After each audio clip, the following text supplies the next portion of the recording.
நேயர்கள் அனைவருக்கும் ஜெம் தொலைக்காட்சியினுடைய சர்வதேச செய்தியில அமெரிக்காவினுடைய பல்டி இன்றைக்கு உலகம் முழுவதும் பேச்சு பொருளாக மாறியிருக்கிறது. அது என்ன பல்டி என்றால், அமெரிக்க அதிபர் இந்த போரில் உலகில் அதிகம் பொய் சொல்வோராக தேர்ந்தெடுக்கப்பட்டிருக்கிறார். 36+12 48க்கு முறைக்கு மேல் பொய்யாக தகவலை அவர் வழங்கியிருக்கிறார். அமெரிக்க அதிபர் என்ன சொன்னார்? நாசமாக்குவோம், அடிப்போம், கிழித்து தூள் தூளாக்குவோம் என்றெல்லாம் சொன்னார். நேற்று அமெரிக்க நேரப்படி நேற்று காலை அவர் பேட்டியில் நான் போரை கைவிடப் போகிறேன் என்று சொல்லியிருக்கிறார். அதற்கான காரணம் சர்வதேச மீடியாக்களில் வந்த செய்தியும் பிபிசியினுடைய தலைமை செய்தியாளர் ஜெரமி ஃபோவனுடைய கட்டுரையும் நாம் இங்கே பார்க்கிறோம். அமெரிக்கா இதுவரை இழந்த போர்களில் அதிகம் வீழ்ச்சி கண்டது, அதிக பொருளாதாரங்களை இழந்தது. 42க்கு மேற்பட்ட F-35 எஃப் சீரியஸ் விமானங்களை இழந்தது. இதெல்லாம் அமெரிக்காவுக்கு பெரும் பின்னடைவு என்று குறிப்பிட்ட ஜெமி ஃபோவன், மத்திய கிழக்கு முழுவதும் தனதாக்கிக் கொள்ள வேண்டும் என தீவிர திட்டத்தை பெஞ்சமின் நெதானியாகுவோடு அவர் இணைந்து தீர்மானித்த அந்த தீவிர முயற்சி தோல்வியடைந்தது என்பதையும் ஜெமி ஃபோவன் பிபிசியினுடைய செய்தியாளர் தனது கட்டுரையில் தெளிவுபடுத்துகிறார். அப்படியென்றால் அமெரிக்கா இதில் தோல்வி அடைந்திருக்கிறதா என்ற கேள்விக்கு ஒரு ஈரோப்பிய செய்தியாளனாக நேரடி பதில் சொல்லாமல் நாம் முதலில் புரிந்து கொள்ள வேண்டும். உலகில் வந்தக்கூடிய பல செய்திகளும் சொல்வது அமெரிக்காவுடைய எஃப் சீரியஸ், அமெரிக்காவினுடைய USS ஆப்ரஹாம் லிங்கனிலிருந்து தொடங்கக்கூடியவை, அமெரிக்காவினுடைய ஏர் டிஃபென்ஸ் சிஸ்டம், அமெரிக்காவுடைய வார்ஃபர் சிஸ்டம், அமெரிக்காவுடைய கடலாதிக்கம், radar system, electronics warfare, jammer, நுணுக்கமான அப்பாச்சி ஷாப்பர்கள், இப்படியே சொல்லிக்கொண்டே போகலாம். பல 1000 லட்சம் கோடிகளை தாண்டும் அமெரிக்காவுடைய ஆயுதங்கள். சில 1000 ரூபாய்களை வைத்து, சில $1000 வைத்து $150 பெருமானம் உள்ள சாதாரண கருவிகளின் மூலம் கூட அமெரிக்காவை துவம்சம் செய்த இந்த ஆயுத தயாரிப்பாளர்கள் பெர்ஷியர்களுடைய அறிவை கண்டு உலகம் வியாபித்து நிற்பதாகவும் இன்றைக்கு நமக்கு செய்திகள் வந்திருக்கிறது. இப்ப நேற்று முன்தினம் என்ன நடந்துச்சு அதை நம்ம கண்டிப்பாக பார்க்கணும். பஹ்ரைன் படுபயங்கரமான தாக்குதலுக்கு உள்ளாயிருக்கிறது. பஹ்ரைனுடைய ஒரு மலை இருக்கிறது. அந்த மலையின் பேரு துகான்.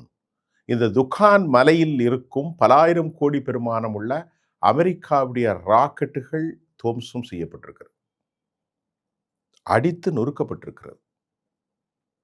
இரண்டாவது, இதுவரை தாக்குதலுக்கு உட்படாத ஜொர்டானில் இருக்கும் F-35, F-16 இவைகள் அனைத்தும் நிறுத்தி வைத்திருக்கக்கூடிய அந்த அதிமுக்கியம் வாய்ந்த 15 ஆண்டுகள் ஒப்பந்தத்தில் அமெரிக்கா நிலைநிறுத்தியிருக்கிற இந்த இராணுவ தளத்தை துவம்சம் செய்திருக்கிறார்கள்.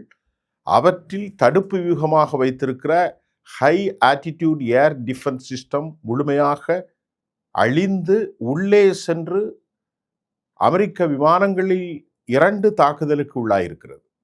மற்ற விமான தளங்கள் அழிந்திருப்பதாகவும் கூட, அங்கிருந்து புறப்பட முடியாத அளவிற்கு பாதிப்பை உண்டாக்கியிருப்பதாகவும் கூட ஜொர்டானிலிருந்து செய்திகள் வந்திருக்கிறது. குவைத்தில் அமெரிக்காவுடைய தளங்கள் ஏராளமானது. இப்படிப்பட்ட ஒரு சூழ்நிலையில் அவர்களுடைய இறுதி முடிவு என்ன? கர்கில் அவர்கள் இறங்க வேண்டும். அதுக்கு முன்னால் என்ன செஞ்சாங்கன்னா, அமெரிக்காவுடைய தாக்குதல்ல பெரும் பாதிப்பை ஈரான் சந்தித்திருக்கிறது. ஈரானின் மீது அமெரிக்கா 49 டொமஹாக் ஏவுகணைகளை ஏவியது. ஒன்றல்ல, ரெண்டல்ல, 49 டொமஹாக் ஏவுகணைகள்.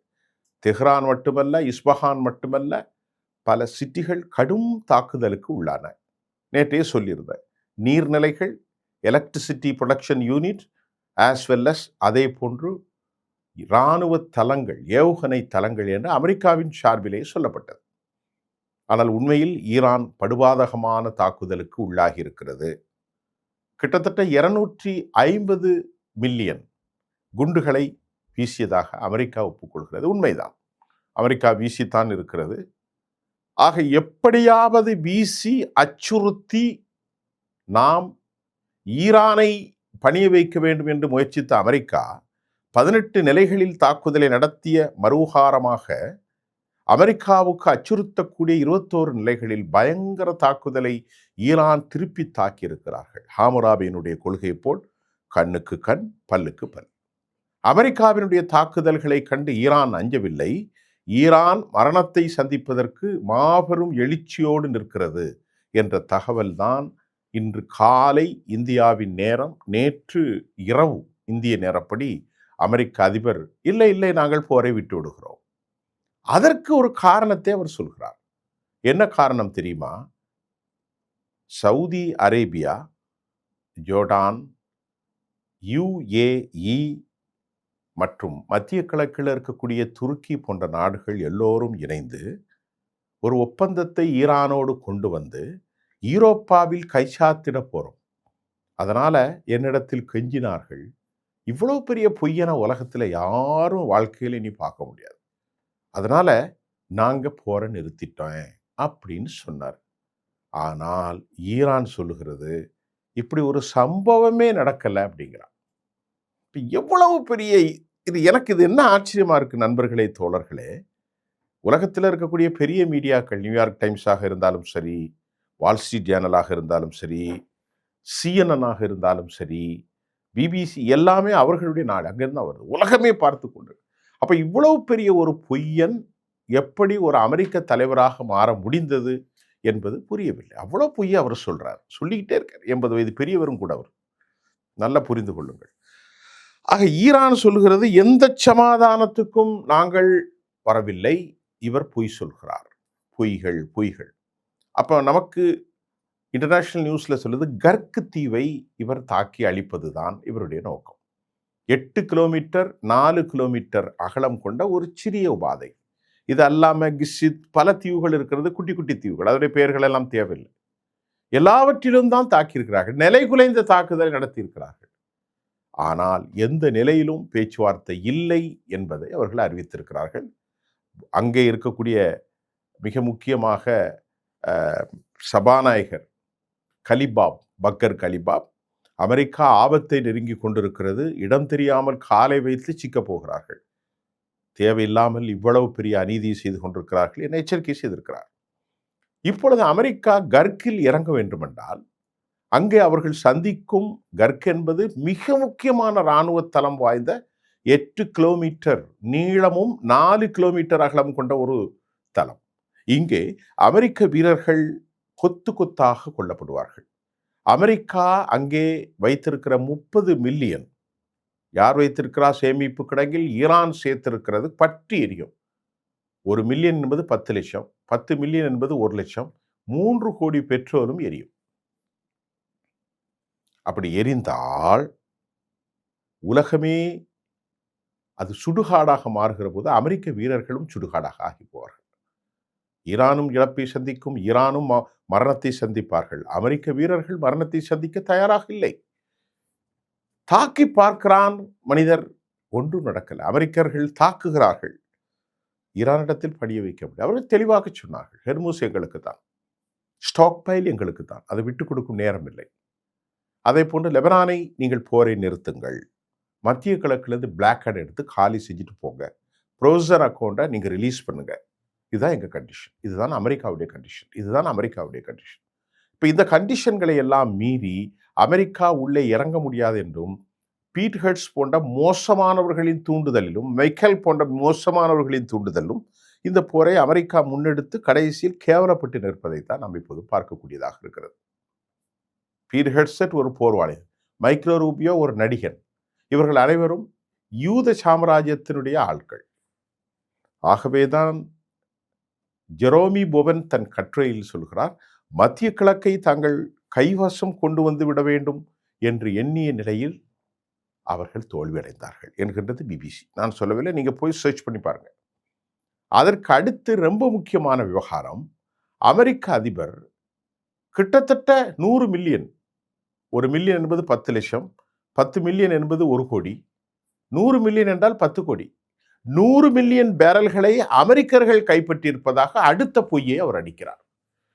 அடே அப்பா, 100 மில்லியன்னா 10 கோடி பேரலை அவர் ஈரான்ல போய் தூக்கிட்டு வந்துட்டாராம். இவரெல்லாம் எப்படி ஒரு நாட்டினுடைய தலைவனாக ஆனா? நம்மெல்லாம் அமெரிக்கர்களை ஒரு அறிவுஜீவிகளாக பார்த்து கொண்டிருக்கிற நேரத்தில் இப்படிப்பட்ட ஒரு பொய்யனை, இப்படிப்பட்ட ஒரு ஒரு ஒரு கோமாளி தலைமையாக பேசுகிற ஒரு மனிதரை எப்படி அமெரிக்க ஜனநாயகம் தேர்ந்தெடுத்தது? 50 ஸ்டேட்லப்பா. அமெரிக்காவில் நாசா இருக்கு, அப்படி இருக்கு, இப்படி இருக்குன்னு கடைசியில் எதுக்குமே தெரியாது. ஐயா, 100 மில்லியன் என்றால் 10 கோடி பேரல்.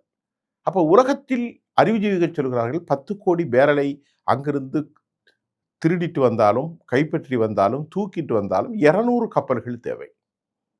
200 கப்பல்கள்ல அந்த இடத்துக்கு எங்கேயாவது போயிருக்கா? ஒரு கப்பல் 2 கப்பல் போனாலே அடிக்கிறாங்க. 200 கப்பல் எப்படி போனது? இன்சூரன்ஸ் யார் கொடுத்தது? எந்த கம்பெனி கொடுத்தது? அப்படி ஒரு நிகழ்வே நடக்கல. அப்ப எல்லாரையும் பைத்தியக்காரன் நினைக்கிறார். இல்லைன்னா அவருக்கு உளவியல் சிக்கல் இருக்கும். இல்லைன்னா வேற எந்த மாதிரியாக அவர் பேசுறதுக்கு வாய்ப்பில்லை. ஆக இப்படி உலகம் பரிகாசிக்கக்கூடிய ஒரு பெரும் சூழ்நிலை காணப்படுகின்றது. இந்த நிலையில்தான் குவைத்தில் இருக்கக்கூடிய அமெரிக்க இராணுவ நிலைகள் முழுமையாக தாக்குதலுக்கு உள்ளாகி இருக்கிறது. ஜோர்டான் அமெரிக்காவுடைய தளங்கள் புகை மண்டலமாக மாறியிருப்பதாக கூறப்படுகிறது. பஹ்ரைனில் இருக்கக்கூடிய துகான் மலையில் இருக்கும் ரெடார் கருவிகள் அளிக்கப்பட்டிருக்கிறது. அதே போன்று அமெரிக்க அதிபர் கூறியுள்ள இந்த பொய்கள் எல்லாமே பொய் என உலகம் இப்போது அறிந்திருக்கிறது. 40 டொமஹாக்குகளை ஏவியதன் விளைவு 49 பதிலடிக்கு சற்றேறக்குறைய 39 ஏவுகணைகளை, அதாவது 36 ட்ரோன்களை ஏவியிருக்கிறார்கள் பஹ்ரைனை நோக்கி. பஹ்ரைன் முழுவதுமாக அமெரிக்க தளங்கள் சோழி முடிஞ்சிருக்கிறது. ஜோர்டானில் இருக்கக்கூடிய F-16 ஃப்ளைட் டேமேஜ்னு சொல்லியிருக்கு. 3 ஃப்ளைட். ஏற்கனவே நாம சொன்னோம் ஜோர்டான்ல புகை மண்டலமாக காட்சியளிக்கிறது. இது ரொம்ப ஒரு விஷயம். ஜோர்டான் மட்டுமல்ல, ஜோர்டானில் இருக்கும் அல் அஷ்ரக் ஜோர்டான் விமானத்தளங்கள் அடிக்கப்பட்டது. தென்கொரியாவிலிருந்து கொண்டு வரப்பட்ட அமெரிக்காவினுடைய thought system terminal high attitude air defence system காலி. இப்பொழுது இப்படிப்பட்ட ஒரு சூழ்நிலையில் இப்பொழுது ஹெர்மூஸ் முழுவதுமாக கதவடைப்பு செய்தது மட்டுமல்ல, எந்த கப்பலும் போகாது. இந்திய கப்பல்களை அமெரிக்கா தாக்கி 3 பேர் கொல்லப்பட்டிருக்கிறார்கள். ஒரு பெரும் சிக்கலில் இன்றைக்கு உலகம் சிக்கியிருக்கிறது. இது மட்டுமல்ல, அமெரிக்காவின் சூழ்ச்சியத்தில் தெற்கு லெபனானில் போரை நிறுத்தி ஈரானுக்கு உடன் போர் செய்வதற்கு தயாராகி வருகிற இஸ்ரேலியர்கள் அங்குள்ள ஃபைபர் ஆப்டிக் மூலமாக ட்ரோன்கள் மூலம் ஃபைபர் ஆப்டிக் ட்ரோன்களை செய்கிறார்கள். யாரு? ஹிஸ்புல்லாக்கள். இதுல பெரிய ஏராளமான யூதர்கள் கொல்லப்பட்டார்கள், இஸ்ரேலியர்கள் கொல்லப்பட்டார்கள். இப்ப ஃபைபர் ஆப்டிக் கேபிள இம்போர்ட் பண்றதுக்கு லெபனான் தரப்படிச்சு. இப்ப எந்த அளவுக்கு லெபனால மக்களை கொலை செஞ்சீங்க, 10 லட்சம் பேரை எவாக்குவேட் பண்ணாங்க. இப்படி இவர்களுடைய அக்கிரமம் தொடர்கிறது. ஆனா ஈரான் சொல்லிட்டாங்க, என்ன ஆனாலும் சரி, மரணத்தை சந்தித்தாலும் சரி, பக்கர் கலிபாபாவும் சரி, முஜிதபா கபேனியும் சரி, எல்லாருமே தெளிவா சொல்லிட்டாங்க, நாங்கள் நாள் ஒன்றுக்கு லட்சக்கணக்கான ஆயிரக்கணக்கான லட்சக்கணக்கிலே படிப்பவர்கள், ஆயிரக்கணக்கான சயின்டிஸ்ட் உருவாராங்க. அதுவும் அணு ஆயுத சயின்டிஸ்ட் மட்டுமல்ல, ட்ரோன் டெக்னாலஜி இளைஞர்கள். நீங்க 100 பேர் அடிச்ச உடனே எங்க நாட்டுடைய தொழில்நுட்பத்தை மத்திர முடியாது. மற்றொரு தகவல், 3000த்திற்கும் மேற்பட்ட வேக படகுகள் அங்கே இருக்கிறது, ட்ரோன்கள். அதெல்லாம் கற்களை வைக்கப்பட்டிருக்கிறது, எல்லா இடங்களும் வைக்கப்பட்டிருக்கிறது. அப்ப எந்த நிலையிலும் அமெரிக்கர்கள் இவ்வளவு பொய்யை சொல்லக்கூடிய, இப்ப கண்ணாலே பாருங்க, மற்ற பொய்யெல்லாம் விட்டுருங்க, கண்ணாலேயே நீங்க 200 கப்பல்கள்ல 10 கோடி பேர்ல கொண்டு வந்துட்டேன்னு சொல்றாங்க. இது எவ்வளவு பெரிய செய்தி? உலகத்துல எங்கேயாவது வந்திருக்கா? அமெரிக்க அதிபர் சொல்றதை விட எந்த நியூஸ்லயாவது வந்திருக்கா? 100 மில்லியன் பேரலை தூக்கிட்டு வந்திருக்காங்க. இப்படிப்பட்ட ஒரு பொய்யர்களால் நடத்துகிற அளவுக்கு 48 முறை பொய்களாகவே பேசியிருப்பதாக சர்வதேச ஆரூடங்களை மேற்கோள் காட்டி செய்திகள் தெரிவிக்கின்றது. இதற்கிடையில ஈரானுடைய IRGC தாங்கள் சரணடைந்து விட்டோம், எல்லா புகழும் அல்லாஹ்வுக்கே என்று சொல்ல வேண்டுமா? அப்படி யார் சொல்றா? அமெரிக்க அதிபர் சொல்கிறார். என்னதான் பேசுறது? நாங்கள் சரணடைந்து விட்டோம் என்று எல்லா புகழும் அல்லாஹ்வுக்கே என்று சொல்லணுமா? அப்படி சொன்னால் நீங்கள் அங்கே இறங்க வேண்டுமே. தெஹ்ரானில் இறங்க வேண்டும், ஃபர்தோஸில் இறங்க வேண்டும், நட்டான்ஸில் இறங்க வேண்டும், இஸ்பஹானில் இறங்க வேண்டும், கர்க்கில் இறங்க வேண்டும். நீங்க எங்கேயுமே இறங்கலையே. நீங்க எங்கேயோ உட்கார்ந்து கொண்டு வெள்ளை மாளிகையில் உட்கார்ந்து கொண்டு நாங்கள் சரணடைந்து விட்டோம், நாங்கள் சரணடைந்து விட்டோம், அல்லாஹ் அக்பர் எல்லாருக்கும் என்று சொல்வது கேளிக்கை, வேடிக்கையாக இருக்கிறது. இது இன்னைக்குள்ள செய்தி. அமெரிக்கா பெருத்த சேதாரத்தை சந்தித்து வந்திருக்கிறது. இதிலே அவர்கள் கீழே விழுந்து புறங்குப்புற விழுந்து மூஞ்சி முகமெல்லாம் காயம்பட்ட நிலையில் அமெரிக்கா இந்த போரை நாங்கள் தற்காலிகமாக நிறுத்தியிருக்கிறோம், கர்க்குக்குள் இறங்கும் திட்டமில்லை என ஒத்தி வைத்திருக்கிறது. அதற்கு கேவலத்தை மறைப்பதற்கு பொய்களை சொல்லி சவுதி அரேபியா, யுனைடெட் அரபு எமிரேட்ஸ், குவைத், துபாய் எல்லா நாடுகளும் இணைந்து, ஜொர்டான் மற்றும் எகிப்து, துருக்கி எல்லா நாடுகளும் இணைந்து இந்த சமாதான தூரத்தை நாங்கள் போட்டிருக்கிறோம். ஈரோப்பாவில் வைத்து நடக்கும், எங்களிடத்தில் கெஞ்சினார்கள் என்று சொல்கிறது. பக்கர் கலிபா போன்றவர்கள் கடும் நாசத்தை சந்திக்க வேண்டும், இப்படி ஒரு சம்பவமே நடக்கவில்லை என ஈராக் சொல்கிறது.